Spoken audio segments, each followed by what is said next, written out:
Mukunda jewellers first ever factory outlet లో నక్షి Mela October 25 నుంచి 2 November వరకు. ఒక రివ్యూవర్గా సక్సెస్ అయ్యో, ఒక బిగ్ బాస్ కంటెస్టెంట్గా సక్సెస్ అయ్యో, బయటకు వచ్చిన తర్వాత ఒక సెలూన్ పెట్టి బిజినెస్లో సక్సెస్ అయ్యో, ఇల్లు కొనుక్కుంటున్నావు, కార్లు కొనుక్కుంటున్నావు, ఇంత సక్సెస్ స్టోరీ ఉంది కాబట్టి ఏదైనా లక్ ఉందేమో అని చెప్పేసి ఫస్ట్ గెస్ట్గా నేను కూర్చోబెట్టడం జరిగింది. లక్ కాదు బ్రో, యాక్చువల్గా నేను ఏది నమ్ముతానంటే ఆ లక్ కూడా యాక్చువల్గా ఏంటంటే నా లైఫ్ది నేను చూసిన తర్వాత నేను నమ్మేది ఏంటంటే ప్రతి మనిషికి ఒక పర్టికులర్ టైం ఒక పాయింట్లో మనది టర్న్ అవుద్ది. ఆ తర్వాత ఎవడు ఆపలేడు. మళ్ళీ బ్యాక్ వెళ్ళిపోతున్నావు, అతి చేష్టలు చేసామంటే మళ్ళీ డౌన్ అవుతావు. కానీ నాకు వచ్చిన పర్టికులర్ టర్నింగ్ పాయింట్ ఎక్కడంటే బిగ్ బాస్ రివ్యూస్ చేయడం బ్రో. ఎంత కామెడీ బ్రో. జీవితంలో ఎవడైనా బిగ్ బాస్ షోని చూసి మళ్ళీ చెబితే దానివల్ల లైఫ్ సెటిల్ అయిపోద్దని ఊహించలేం. చాలామంది సెటిల్ అయినాయి, నాకు మాత్రం షాకింగ్. మిగతా వాళ్ళందరికీ నాకు డిఫరెన్స్ ఏంటంటే అందరు లైఫ్లో సెటిల్ అవ్వచ్చు.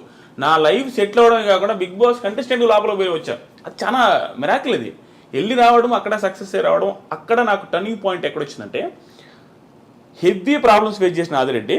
ఎంత ప్రాబ్లమ్స్ అంటే నేను హార్ట్ఫుల్గా చెప్తున్నా, చాలామంది యూత్ అసలు ఫేస్ చేస్తుండ్రు. అన్ని ప్రాబ్లమ్స్ ఫేస్ చేశా. అవి అనుకుంటే కొంతమంది కామెంట్లు అనొచ్చు, అబ్బా చాలామంది ఫేస్ చేసేయాలని. నా ప్రాబ్లమ్స్ నాకు భయంకరంగా ఎక్కువ. అంటే అందరికంటే ఎక్కువ అని చెప్పకూడదు, కానీ చాలా మంది ఫేస్ చేస్తుంటారు చూసారు. ఆ ప్రాబ్లమ్స్తో ఈక్వల్గా ఉంటాయి నా ప్రాబ్లమ్స్. ఆ స్టేజ్ నుంచి ఈ స్టేజ్ దగ్గర రావడం ఎక్కడి నుంచి స్టార్ట్ అయింది అంటే 2018లో బిగ్ బాస్ రివ్యూ స్టార్ట్ చేశాను. అది కూడా ఎంత కామెడీగా స్టార్ట్ చేసినా బ్రో. 2018లో సీజన్ 2 అప్పుడు స్టార్ట్ చేశా. ఎంత కామెడీగా అంటే నా ఫ్రెండ్ ఊరికి వీడియో పెడితే కామెడీగా ఓవర్ హుడీ వేసుకొని చేస్తుంటా. ఎంత పాత హుడీ అంటే ఆ పాత హుడీ వేసుకుని ఇట్లా పెట్టుకొని, అంటే నేనేదో పెద్ద తోపు అనే ఫీలింగ్తో చేస్తా ఉన్నాను ఇట్ట పవన్ కళ్యాణ్ స్టైల్లో. అది వైరల్ అయింది. అన్ని ఛానల్స్ పెట్టుకున్నారు. నా ఛానల్లో 100 మంది సబ్స్క్రైబర్లు ఉన్నారు. ఆ 100 మంది సబ్స్క్రైబర్స్తో అది 8,000 వ్యూస్ వచ్చింది. ఆ రోజు నుంచి ఈ రోజు దాకా మినిమం వ్యూస్ లేకుండా నా ఛానల్లో వీడియో లేదు బిగ్ బాస్ రిలేటెడ్. అది నా లైఫ్లో టర్నింగ్ పాయింట్. దానికి ముందు పడ్డ కష్టాలు కొన్ని చెప్తాను చూడండి. నేనదే లక్ అన్నా చూసారా, ఆ లక్ ఆ టైం ఉంది చూసారా, అది కలిసి వస్తే ఎవడు ఆపలేడు. నాకు కలిసి వచ్చిన పాయింట్ ఇది. దానికి ముందు 30 ఇయర్స్ బ్రో. నాకు ఈ ఇంటర్వ్యూలో నాకు తెలిసి నేనే మాట్లాడతాను ఎక్కువ. నాకు అట్లా అనిపిస్తుంది ఒకసారి. అందుకే ముందే ఆన్సర్లు వచ్చేసి నేను ఇంటర్వ్యూస్ ఎవరైనా నేను ఎందుకు ఇవ్వనంటే నేను హార్ట్ఫుల్గా మాట్లాడేసి నాకు ఆనందం బస్పాలు వచ్చేస్తే నా లైఫ్ జర్నీ గురించి నేను చూసుకుంటే యాడ్ నుంచి యాడికి వచ్చానని నాకు తెలియకుండా నాకు వేరే వాళ్ళ ముందు ఎమోషనల్ అవ్వడం నాకు ఇష్టం ఉండదు. నేను ఎమోషనల్ అయిపోతా. నాకు అలా అనిపిస్తుంది. ఎందుకంటే ఎన్ని పీక్ ప్రాబ్లమ్ చూసి ఇప్పుడు ఎంత హ్యాపీగా ఉన్నాను నాయనని.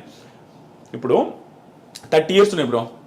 ఎవ్వడు ఆర్డినరీ పర్సన్ ఎవరైనా కంపేర్ చేసుకోవచ్చు. నాది ఇప్పుడు 2018లో 30 ఇయర్స్.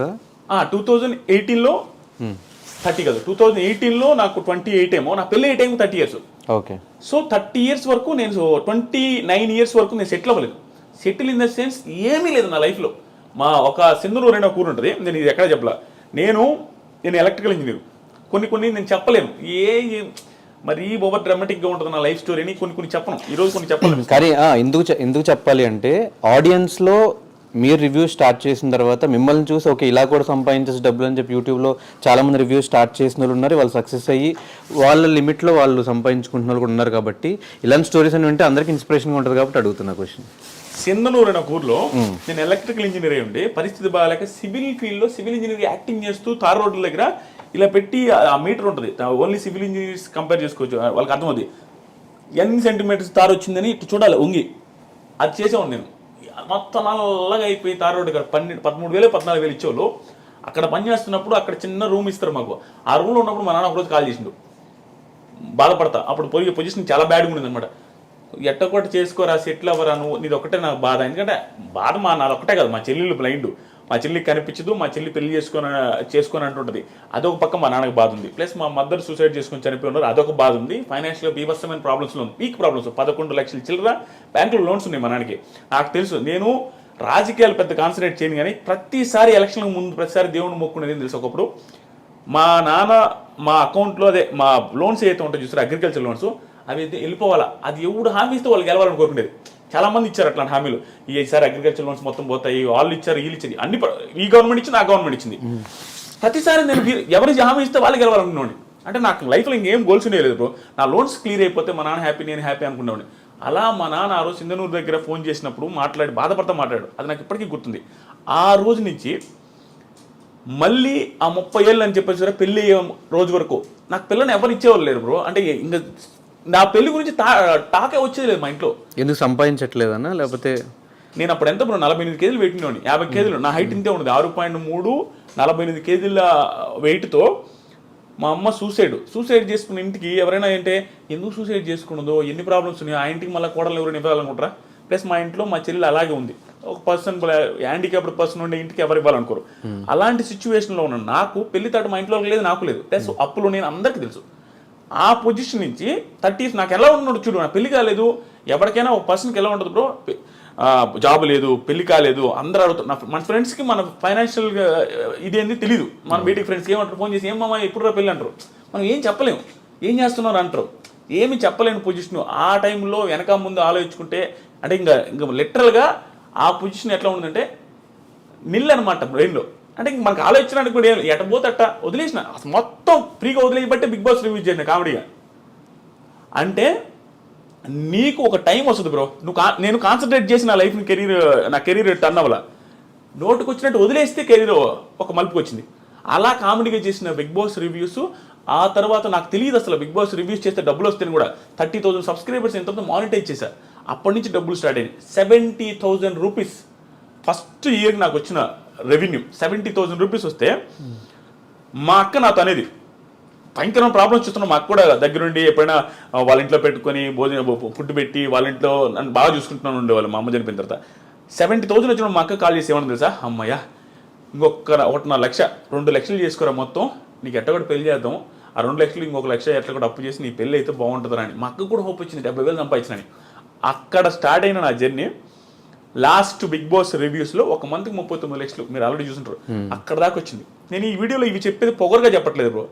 కొంతమంది జెన్యూన్గా చెప్తున్నాను, కొంతమంది ఫ్యామిలీస్ కానీ కొంతమంది ఫ్యామిలీస్లో ఉండే పేరెంట్స్ కానీ స్ట్రగుల్ని తీసుకోలేక సూసైడ్ తీసుకుంటారు. ఎగ్జాంపుల్ మా మా మదర్కి పీక్ ప్రాబ్లమ్స్.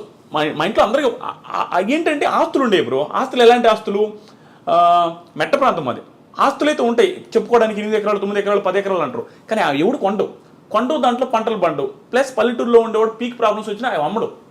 దానివల్ల ఆస్తులు కొంచెం ఉన్నప్పటికి కూడా ప్రాబ్లమ్స్ ఎప్పుడు ఉండే. చేతిలో డబ్బులు ఉండేది లేదు. బర్రెలు ఉంటాయి, బర్రెలు మొత్తం మా అమ్మాయి చూసుకుంటుంది. గెడ్డి మోపులు తెచ్చేది మా అమ్మాయి, వ్యవసాయం చేసేది మా అమ్మాయి, నిమ్మ తోట ఉండేది, అది కూడా పోయిందిలే.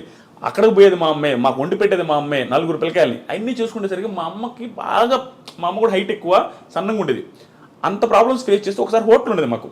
ఎంత ప్రాబ్లమ్స్ అంటే ఒకసారి ఊహించుకుంటేనే అంటే నేను పేరెంట్ అయిన తర్వాత మా ఇంట్లో వాళ్ళు ఎంత స్ట్రగుల్ అయి ఉంటారో మా అమ్మ అనిపిస్తుంది. మా వైఫ్ని చూసిన తర్వాత హోటల్ ఉండేది, చిన్న హోటల్, ఊర్లో రేకుల షెడ్ వేసి ఒక హోటల్, మా సొంత ప్లేసే కాబట్టి అక్కడ పెట్టాము.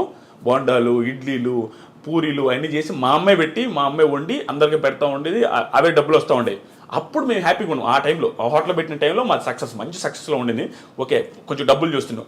ఆ టైంలో నేను బీటెక్ జాయిన్ అవుతూ ఉండేది. జాయిన్ అయ్యి బీటెక్ కాలేజీకి పోయే ముందు రోజు మండలు దుడిచేది, ప్యాకెట్లు కట్టేది.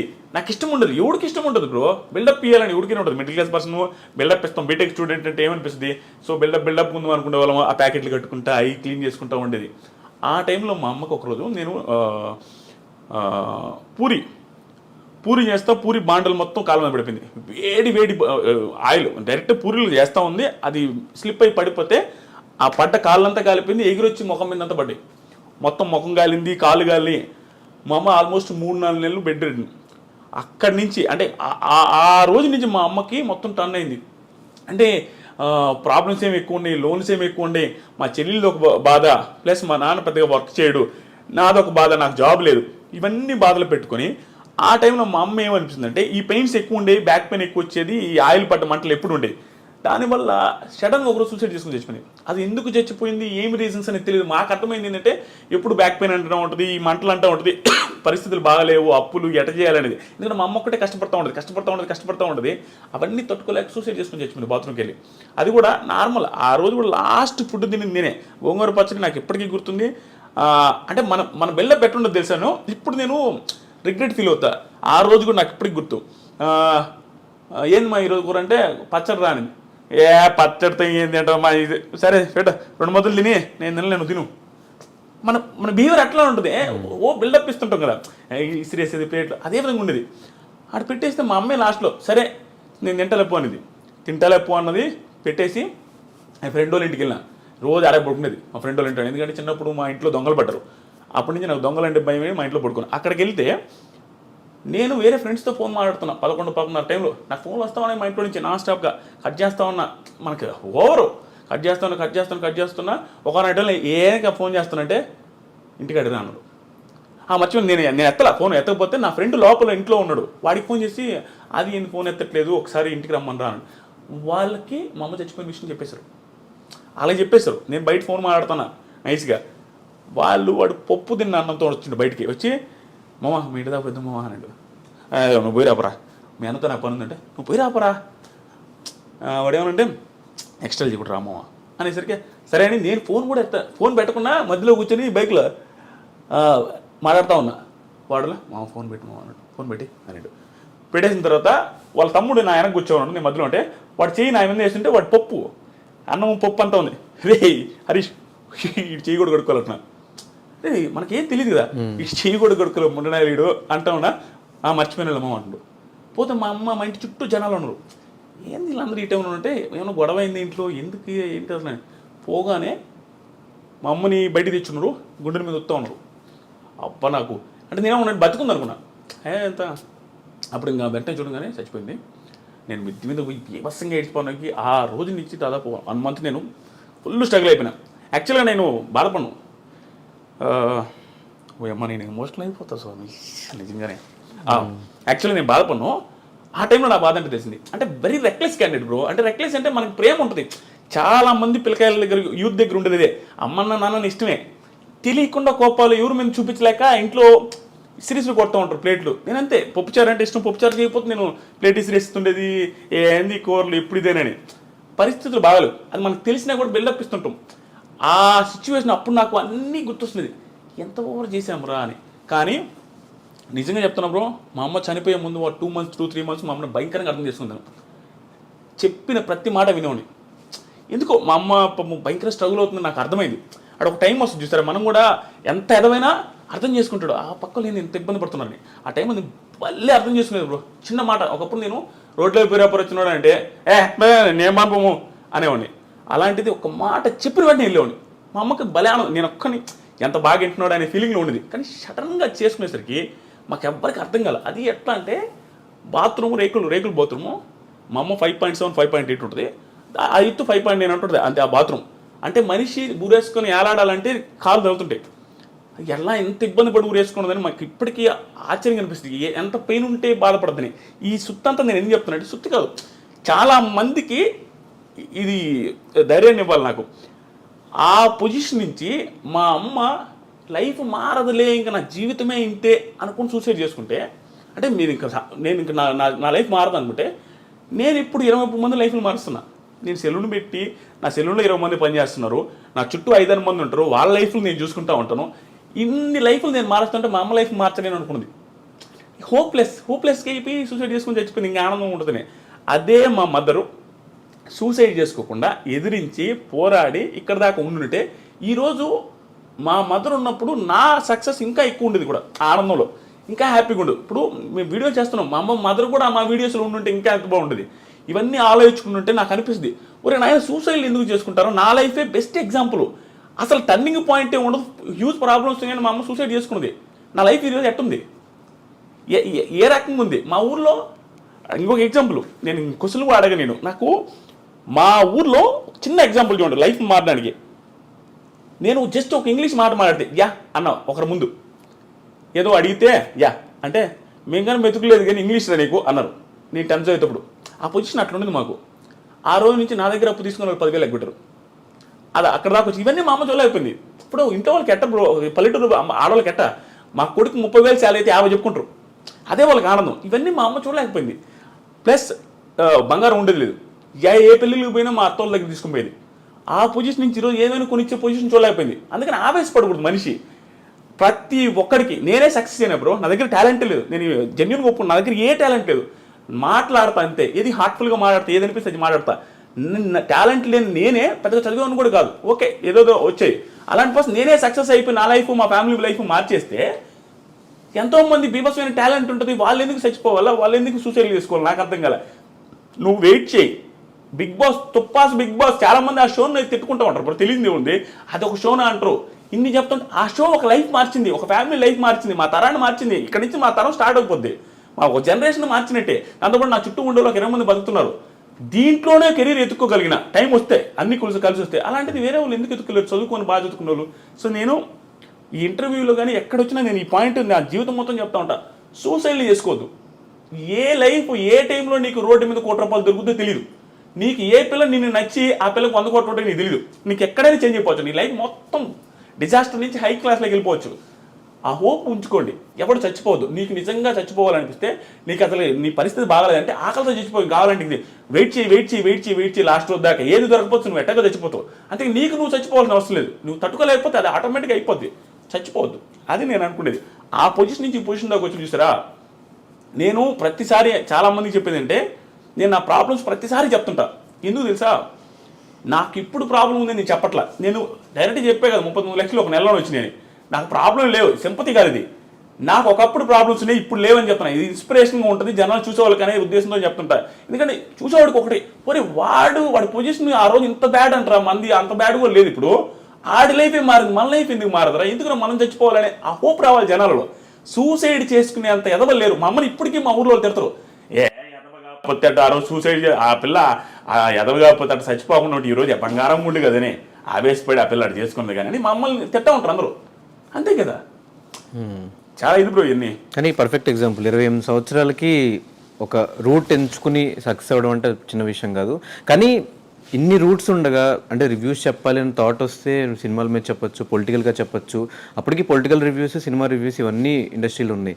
ఇవేం కాదని బిగ్ బాస్ అనే షో మీద ఫస్ట్ టైం రివ్యూ చెప్పింది మీరే అనుకుంటా తెలుగులో. అంతకుముందు నేను అది కూడా నేను చెప్తాను కదా, అంతకుముందు దిస్ ఈజ్ ఫనీ అని ఉంటాడు. దిస్ ఈజ్ ఫనీ అతను చూసి నేను రివ్యూ స్టార్ట్ చేసింది. అతను ఏదో లైవ్ చేస్తూ ఉంటే నాకు 3-4 వేల మంది చూస్తాం. అది చూసి ఇతను ఎవరు స్వామి ఇంతమంది ఫ్యాన్స్ అనుకుని కామెడీగా మా ఫ్రెండ్తో చెప్తాను, ఇతను ఎవరు ఆయన కూడా బిగ్ బాస్ రివ్యూ చేసాడు. మా ఫ్రెండ్తో అన్న ఇతను వీడియోలు ఏందని ఇంతమంది చూస్తున్నాయంటే, మామూలుగా అంటగా వాడేందన్న చేసిదే మనం చేయలేమా, వాడు బిల్డప్కి మావాడు నువ్వు కూడా చేయన్నా అని చెప్పి వీడియో పెట్టా చేసిన, అది సక్సెస్ అయింది. ఆ నుంచి వచ్చింది. నేను చెప్పింది అదే బ్రో, విషయం కాదు, తెలియకుండా నీకు ఒకటి వస్తుంది ఆ టైము. నాకు వచ్చింది అంతే, నా టాలెంట్ కాదు. అందుకని చెప్తాను, ఎవరికైనా ఒక టైం వస్తుంది.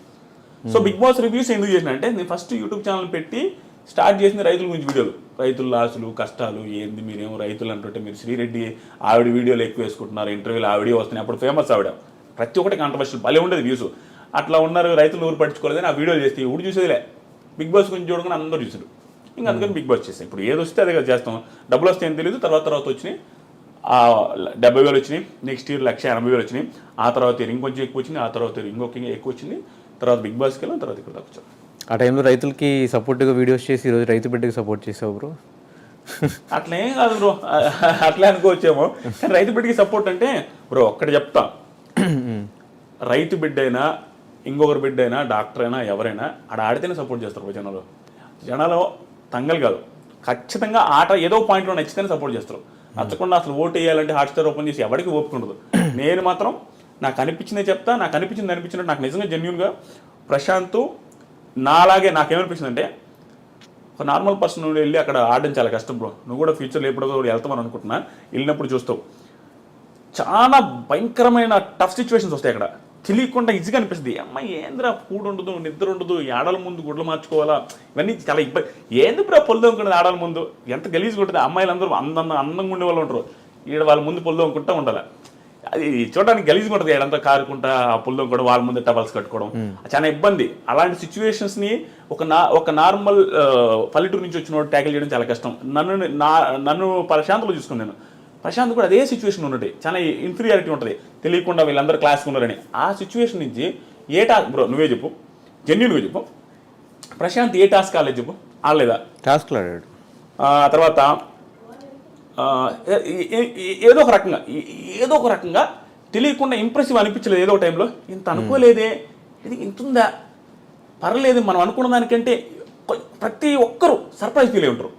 ప్రశాంత్ ఏదో ఒక టైంలో సర్ప్రైజ్ ఫీల్ ఉంటారు. మరి ఇంకంతకంటే ఏం కావాలి బ్రో? ఇప్పుడు పర్సన్ అసలు ఎవడైనా అనుకుంటాడు ప్రశాంత్ని ఏం పీకలేడు, ఏదో అనవసరంగా వాడికి ఇచ్చాడు అంటే వాడనందుకు ఫీల్ అవుతుంది దయచేసి. జనాలు అనుకునేది అనవసరంగా ఈ పిల్లడికి ఇచ్చారే, ఏం చేసేది అనవసరంగా ఇచ్చారని అందరూ ఫీల్ అయి ఉంటారు స్టార్టింగ్లో. కానీ ఆ అనుకున్న వాళ్ళే ఒక టైంలో సర్ప్రైజ్ ఉంటారు. మనోడి పర్ఫార్మెన్స్ చూసి. నాకు అలా నచ్చేది సపోర్ట్ చేశారు. సపోర్ట్ అంటే రోజు ఏం చేయలేదు, కానీ రివ్యూవర్స్ వల్ల జనాలు ఇన్ఫ్లుయెన్స్ అవుతున్నారు. రివ్యూవర్స్ హౌస్లో ఉన్నంత వరకు ఒకలా చెప్పిన తర్వాత బయటకు వచ్చాక వాళ్ళ బిహేవియర్ చేంజ్ అయినప్పుడు ఖచ్చితంగా రివ్యూవర్స్ అనే ఛాన్సెస్ ఉంటాయి కదా. ఉంటాయి, కానీ రివ్యూస్ అంటే ఏంది, మేము రివ్యూ చేసేది ఏంది బిగ్ బాస్ షోని. సో మాకేం అవసరం బిగ్ బాస్ షో. ఇప్పుడు నా పక్కింటోడు 4 మర్డర్లు చేసిన బిగ్ బాస్కి వెళ్ళినా, మా ఇంట్లో వాళ్ళనే మర్డర్ చేస్తున్నా కూడా అంటే నేను బిగ్ బాస్ హౌస్కి పోతే వాడు బాగా ఆడితే సపోర్ట్ చేస్తా. వచ్చిన తర్వాత వాడు ఎలా ఉండో, వెళ్ళక ముందు ఎలా ఉండో నాకు సంబంధం లేదు. నాకే కదా ఏ రివ్యూ సంబంధం. షోలో ఎలా ఉందో అలా. షోలో ప్రశాంత్ బాగా ఆడాడు, శివాజీ గారు బాగా ఆడారు, పొగడతాం. ఇంకొకరు బాగా లేదు విమర్శిస్తాం అంటే ఏమి బీభత్సం ఏం కదా, అందరూ చెప్తాం ఈరోజు బాగా లేదంటే బాగా లేదని చెప్తాం. సో స్టిల్ జనాలు మమ్మల్ని కూడా జడ్జ్ చేస్తారు.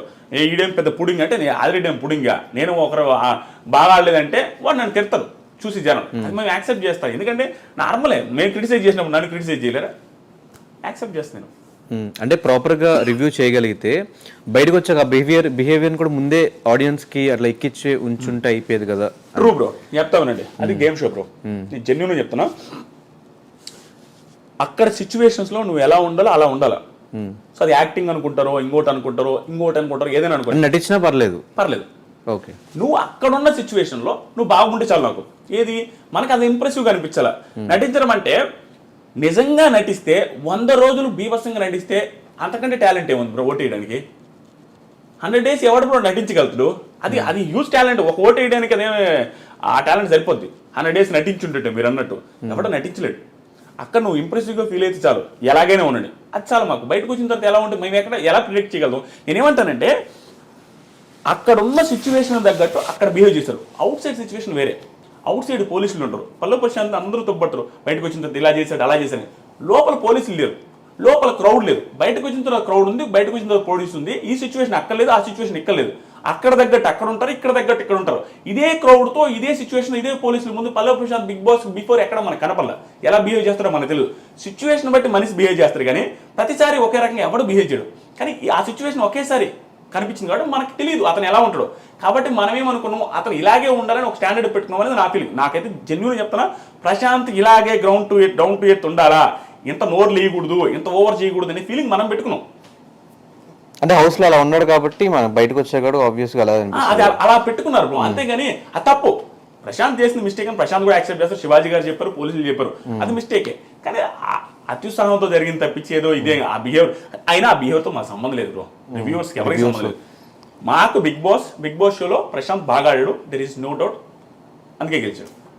సో ఇదే మీరు స్టార్ట్ చేసిన సీజన్లో, రివ్యూస్ చెప్తున్న సీజన్లో కౌశల్ అనే పర్సన్కి, అంటే ఒక రివ్యూవర్కి ఎవరికి సపోర్ట్ చేయని ఆదిరెడ్డి కౌశల్ టైంలో కౌశల్ ఆర్మీకి చేయడం, కౌశల్ కోసం 2K రన్ చేయడం, ఇదంతా ఏంటి అంటే అది ఆ టైంలో ఏమైనా పాపులారిటీ కోసం కౌశల్కి అంత పేరుంది కాబట్టి ఏదో మన పేరు కూడా వినిపిస్తుంది అలా ఏమన్నా? అలా ఏం కాదు బ్రో. రివ్యూస్ స్టార్ట్ చేసినప్పటి నుంచి నాకు జెన్యూన్గా ఇప్పుడు చెప్తున్నా, Kaushal one of the best contestants. ఎవరు అవునున్నా కాదన్నా కౌశల్ ముందే చెప్తాను, కౌశల్ గారి ముందే చెప్తాను. మొన్న కూడా అవార్డ్స్ ఫంక్షన్కి వెళ్ళినప్పుడు కూడా నేను ఆయన పేరు చెప్పాను. ఆయన పక్కన ఉన్నాడు, నేను ఆయన పెద్ద మాట్లాడుకునేది లేదు ఇప్పటి వరకు. ఆయన ముందు ఏం చెప్పానంటే, కౌశల్ అనే సీజన్ వల్ల నాకు పాపులారిటీ వచ్చింది, నాకు చాలా నేను సెట్ అవ్వడానికి one of the main reasons Kaushal అనే సీజన్, కౌశల్ గారు కూడా అని చెప్పా. ఇప్పటికీ ఆ గ్రాటిట్యూడ్ నాకుంది. నేను ఎప్పుడైనా కూడా కౌశల్ గారి గేమ్ని ఎవడు తప్పట్లేడు. కౌశల్ తోపు కంటెస్టెంట్, అట్లానే గెలిచాడు. కాబట్టి నేను సపోర్ట్ చేశాను బ్రో. 85-80% పీపుల్ సపోర్ట్ చేశారు అక్కడ, యునానిమస్గా గెలిచాడు. దాంట్లో నేను సపోర్ట్ చేయకపోతే నేను ఏదైనా అవుతా. ఆయన సపోర్ట్ చేసింది. జనాలు ఒకటి మిస్కన్సెప్షన్లో ఉన్నారు బ్రో. రివ్యూవర్స్ అనేది ఎట్లా అంటే తెలుసా, వ్యూస్ కోసం నువ్వు ప్రశాంత్ని పొగుడుతున్నావు, వ్యూస్ కోసం శివాజీని పొగుడుతున్నావు. వ్యూస్ కోసం పొగుడుతున్నావు అంటే వాళ్ళ మీనింగ్ ఏంటి? శివాజీని పొగిడితే వ్యూస్ వస్తాయని, శివాజీ పేరు పెడితే వ్యూస్ వస్తాయని కదా. శివాజీ పేరు పెడితే వ్యూస్ వస్తాయని అంటే అర్థమైంది శివాజీకి పాజిటివ్ ఉన్నట్టే కదా. శివాజీకి జనాల్లో పాజిటివ్ ఉంటే నాకు ఒకటే నెగిటివ్ అనిపిస్తాడా? అది ఏముంది తప్పు? మెజారిటీ ఆఫ్ పీపుల్ నచ్చుతున్నాయంటే ఉడాలి, నచ్చకూడదని ఉందే. నాకు నచ్చుతారు. కానీ రివ్యూవర్ న్యూట్రల్ గా ఉండాలి కదా. అంటే బయటకు వెళ్ళి 2K వాక్ చేయాల్సిన అవసరం కూడా లేదు కదా, న్యూట్రల్ గా వీడియోస్ చేస్తే అయిపోయేది కదా. అది ట్రూ బ్రో. అది ఆ రోజు ఏమైందంటే అది కొంచెం పిల్ల బచ్చే చేస్తాలే, నేను యాక్సెప్ట్ చేస్తా. అది నిబ్బా చేస్తా. 28 years మీకు? 28. నాకు 28. నా కెరీర్ కి నిబ్బా కెరీర్ అది. సో నాకు అంత సీరియస్ ఇది ఏం లేదు. అప్పటికప్పుడే సెట్ అయినా, అప్పుడప్పుడే దానికి డబ్బులు కూడా రాలి అప్పటికి. ఎందుకంటే మానిటైజ్ కూడా అప్పుడే ఛానల్ స్టార్ట్. నేను ఎప్పుడు సీజన్ మధ్యలో స్టార్ట్ చేశా, 70 రోజు 60 రోజు స్టార్ట్ చేసిన ఛానల్ని. అక్కడి నుంచి ఆ 40 రోజులు చేసిన రివ్యూ అంతే. అప్పుడు నిబ్బా కెరీర్లో ఉండి నాకు తెలియక చేశా. స్టిల్ ఆ రోజు ఊపుకి మీకు తెలుసో తెలీదు ఆ రోజు ఊడికైనా కూడా బయటకు వెళ్ళి కౌస్టల్ అంటారా అనే ఊపు ఉండింది ఆ సీజన్. ఆ ఊపులో కలిసిపోయింది తప్ప అంతకు మించి రివ్యూవర్ చెప్పకూడదు చేయకూడదు అనేసి అంతేం ఆలోచించడం. కానీ బయటకు వచ్చే మీ ఛానల్కి స్ట్రైక్స్ చేశాడు కదా కౌశల్. ఏదో అది అది అది మిస్అండర్స్టాండింగ్స్ వచ్చి అట్లా ఇట్లా వేశారు. నేను ఫీల్ అవ్వలేదు, ఆ ఛానల్ ఏం పోలేదులే. ఒక 2 స్ట్రైక్లు ఏం పడ్డాయి, 3ది పర్లేదు. అది వాళ్ళ ఇష్టం. Still I have too much of gratitude for Kaushal అన్న. కానీ ఎప్పుడన్నా రివ్యూవర్స్కి అందరు డబ్బులు ఆఫర్ చేస్తారు, మీరు ఎవరి గురించి పాజిటివ్గా మాట్లాడారంటే వీళ్ళు డబ్బులు ఇచ్చుంటారు, వాళ్ళ గురించి తిట్టారంటే వీళ్ళు డబ్బులు ఇచ్చుంటారు అన్న మాటలన్నీ వినిపిస్తుంటాయి కదా. ఎప్పుడన్నా అలాంటి ఆఫర్స్ వచ్చినాయి? ఆఫర్స్ వచ్చాయి. నేను అసలు కేర్ చేయను బ్రో. ఎందుకంటే జెన్యూన్గా నీకు కూడా తెలుసు నా బిహేవియర్. నేను అసలు డబ్బులు లెక్కే చేయను. నేనే 10 మందికి ఇస్తుంటాను, నాకు ఒకడు ఇస్తానంటే ఇప్పుడు ఒకడికి ఇగో హట్ అవుతా బ్రో. ఒకటి 10 మందికి హెల్ప్ చేసి 10 మందికి డబ్బులు లెక్క చేయనోడు వాడు వచ్చి నాకు ఇస్తానని నాకు కాలదా, ఎవరికైనా కాలదే, ఈడే నాకు ఇచ్చేదని. నేను అట్లా చాలా ఒక 2-3 చెప్పి నేనే నీకు ఇస్తానన్నది కూడా ఉంది. అంటే కాలద్ది ఈడ అంటే డబ్బులు ఇస్తే అంత చీప్గా కనపడుతున్నాం మనం అని. ఎందుకంటే ఎవరు డబ్బులు ఇస్తే మనం ఎన్ని రోజులను పొగుడుతాం బ్రో. అక్కడ విషయం లేకుండా పొగిడితే నీ ఫ్యూచర్ నీ లైఫ్ ఇది. ఛానల్ ఎత్తేసి పోతావా? మన ఐ డ్రీమ్ ఛానల్లో ఒక డబ్బులు ఇస్తే వాడిని పొగిడితే కూర్చుంటారు. ఛానల్లో ఏముంటుంది ఇక అట్లా ఉండదు కదా. ఏదైతే అనిపిస్తుందో అది చెప్తేనే నీకు ఫ్యూచర్ ఉంటుంది. ఆడిచ్చే 20,000కి కంటెస్టెంట్కి ఎంత వస్తుంది బ్రో? పాపం వాళ్ళు ఎంత కెరీర్, ఇప్పుడు బిగ్ బాస్కి వెళ్తున్నారంటే కెరీర్ సెట్ కాని వాళ్ళు వెళ్తారు మోస్ట్లీ. అలాంటి వాడు డబ్బులు ఇచ్చి ఎంత ఇచ్చి కొంటాడంతే. ఒకటో ఎపిసోడ్లో పొగుడతాం, 100 ఎపిసోడ్లో పొగడగలుగుతామా? సో కరెక్ట్గా ఏ ఎపిసోడ్లో నెగిటివ్ చేస్తే వాడు అడగడా డబ్బులు తీసుకున్నావు నెగిటివ్ చేస్తామని? వాడికి ఏం సమాధానం చెప్పాలా? అది ఇంపాసిబుల్. ఎవరికి డబ్బులు ఇవ్వరు, ఏ రివ్యూలు డబ్బులు తీసుకొని రివ్యూ చేయరు. కానీ పర్సెప్షన్ వేరు ఉంటుంది. బిగ్ బాస్ షోనే 100 మంది 100 రకాలుగా కనపడుతుంది కాబట్టి ఆదిరెడ్డికి ఒక రకంగా కనపడుతుంది, దిస్ ఈజ్ ఫనీకి ఒక రకంగా కనపడుతుంది. కాబట్టి ఒక్కొక్కరు ఒక్కొక్క యాంగిల్ చెప్తారు. అంతకుమించి ఏమి లే. జనాలేమో తిడతారు బ్రో, జనాలకు కూడా వేరే యాంగిల్ కనపడింది కాబట్టి మనల్ని తిడతారు. తిట్టడం అంటే అది క్రిటిసైజ్ చేస్తారు, అది తప్పు ఏం లేదు. కానీ కొంతమంది పర్సనల్గా వెళ్ళి తిడతారు. నన్ను తిట్టడమే కాదు, కంటెస్టెంట్స్ కానీ పర్సనల్గా తిట్టే మూర్ఖులు ఇంక వాళ్ళు సైకోలు అంతే. మొన్న ఏదో కారు అద్దాల బాల్ ఉంటారు చూడండి, ప్రశాంత్ పేరు అని చెప్పి, అలాంటి సైకోలు ఎలాగైతే ఉంటారో వేరే వాళ్ళ ఫ్యామిలీస్ని తిట్టేటప్పుడు బ్రో, ఒక నేను అమ్మాయిని తిట్టేటప్పుడు అడిగి వాళ్ళ అమ్మ గుర్తొస్తే ఎందుకు తిడతారు బ్రో? నేను ఎవ్వరిని తిట్టాను బ్రో. ఎందుకు తెలుసా? నాకు మా అమ్మ అన్న మన అంటే ఇష్టం. ఎందుకు నేను వాడిని అమ్మ నా బూతు నేను తిట్టానంటే ఆడు రిటర్న్ ఖచ్చితంగా మా అమ్మని తిట్టడు. మా అమ్మని నేను తిట్టించుకోవాలి బ్రో. నాకు ఆ ఫీలింగ్ ఉంటుంది, ఆ ఎదలకు ఉండదు. పర్సనల్గా నేను నా లైఫ్లో ఎవరిని ఏమన్నాను బ్రో, ఆఫ్ స్క్రీన్ అన్నాను, ఆన్ స్క్రీన్ వీడియోలు కూడా అన్నాను. ఎందుకంటే నాకు ఇష్టం ఉండదు బిగ్ బాస్ రివ్యూస్ అయితే. కానీ కారబ్దాల గురించి టాపిక్ తీస్తే ప్రశాంత్ ఇష్యూలో మేము ప్రశాంత్తో ఫైట్ చేసింది, ప్రశాంత్ మాతో ఫైట్ చేసినప్పుడు లాస్ట్లో మీరు ఒక వీడియో పెట్టి ఈ విషయం మీద క్లారిటీ అని చెప్పి ఒక వీడియో పెట్టారు. మాకు నిజంగా అర్థం కాల, ప్రశాంత్కి సపోర్ట్ చేశారా ఇటు మాకు సపోర్ట్ చేస్తున్నారా అనేది క్లారిటీ లేదు. ఒకసారి నాకు ఆ క్లారిటీ ఇచ్చేస్తే ఎవరికి సపోర్ట్, అక్కడ ఎవరికి తప్పు ఎవరిది తప్పు కాదు, క్లారిటీ ఇచ్చేస్తే నాకు కూడా హ్యాపీగా ఉంటుంది. ఇంటర్వ్యూ చేసి మేము ఎక్కడ చేసాం? మేము తన గేమ్ గురించి మాట్లాడితే తను నెగిటివ్ చేసినట్టు. గేమ్ గురించి మేము ఎక్కడ మాట్లాడలేదు, స్టోరీస్ పెట్టాం, గేమ్ గురించి ఎక్కడ మాట్లాడలేదు. మేము చెప్పింది మేము ఆ రోజు ఫీల్ అయిన విషయం చెప్పాం. ప్రశాంత్ జెన్యున్ గా గేమ్ ఆడాడు, కానీ ఆ రోజు మేము ఫీల్ అయిన విషయం మాత్రమే పెట్టాం. డైరెక్ట్ చెప్తాను, ఫీల్ అయ్యారు అన్నారు కదా, ఆ రోజు వీడియోలో కవర్ చేయలేదు. కానీ యాంకర్ శివబ్రో ఉన్నారు కదా యాంకర్, ఆయన బిగ్ బాస్ కంటెస్టెంట్, ఎంతమందికి ఇచ్చారు ఇంటర్వ్యూలో? ఆయన ఎవరికి ఇవ్వలేదు. మరి ప్రశాంత్ ఎందుకు ఇవ్వాలి? శివ ఇవ్వకపోయినా అడిగిన వాళ్ళందరికీ ప్రాపర్గా ఆన్సర్ చెప్పాడు. ఇప్పుడు ఇవ్వదలుచుకోలేదు, అగ్రిమెంట్ ఉందని కొంతమంది చెప్పాడు. అబద్ధమైనా అవ్వచ్చు, అగ్రిమెంట్ ఉందండి నేను ఇవ్వలేను అని చెప్పొచ్చు, అలా ఇంకోటి ఏమైనా చెప్పొచ్చు, రేపిస్తే ఎల్లుండి ఇస్తే నెక్స్ట్ వీక్ ఇస్తుందని చెప్పొచ్చు.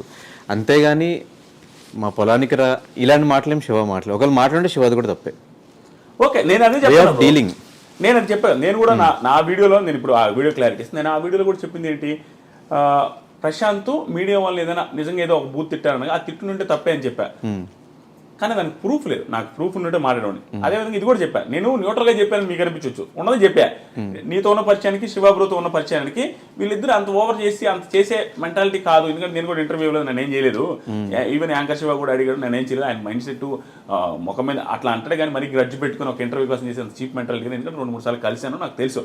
అదే చెప్పిన, ఉన్నది చెప్పినా కాబట్టి మీకు అనిపించలే Dhanush waste candidate, Shiva waste candidate అంటే మీకు బాగా అనిపించేది రివ్యూ. కానీ అది కాదు, కానీ నాకు ఆ వీడియో పర్టికులర్ ఆ వీడియో చూసిన తర్వాత ఆదిరెడ్డి ఏమన్నా రివ్యూస్ కూడా న్యూట్రల్గా చెప్తాడా, అటు కర్ర విరగకూడదు పాము చావకూడదు అనే సామెతను ఏమన్నా బాగా పట్టుకుని ఉన్నాడా అని ఒక అనిపించింది. నిజమేనా?